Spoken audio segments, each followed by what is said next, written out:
Salim anasema kuwa kazi yake ya kinyozi yeye hupitia changamoto si haba. Anaelezea kuwa wakati mwingine wateja humlipa kando na matarajio yake, jambo ambalo humrudisha nyuma katika hesabu ya biashara yake. Anasema kwamba kupotea kwa umeme hasa katika maeneo haya aliko ni changamoto kubwa.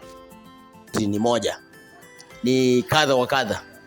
Unaweza kuwa unataka uhudumie customer vizuri vilivyo, umweke sawa pia naye asikie vizuri yako sawa, lakini sasa pesa zenye atakulipa, malipo kidogo itakudunisha na haitakuweka sawa pia kwa ile kima ambacho ulikuwa umetarajia.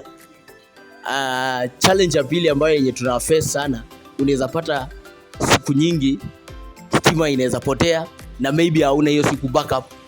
Unapata hiyo siku wateja umepoteza pesa na pia umepoteza wateja. Unajua stima ikipotea leo na ipotee tena kesho, mteja mwenye amekuja leo tena apate tena kesho stima haipo, definitely atatoka aende. Hiyo ndio challenge mimi najua nyingine. Alafu challenge nyingine ni some of these machines that we always use. These machines kuna zile zenye ni original one na kuna zile zenye ni imbo. Tunasemaga imbo kwa lugha ya mtaani, ni imbo. Those fake ones. So unaweza pata hiyo fake ones imeleta shida, hata imechoma customer ama imeleta madhara mengi sana sana. Na sisi vile tunafanya hii kazi kwa vinyozi, tunajua tuko na lengo kuu. Moja ni tunapo high contact yako ukimaintain sana kwa kichwa, itakuleta shida ya macho. Ndio unaona mimi pia niko na macho 4.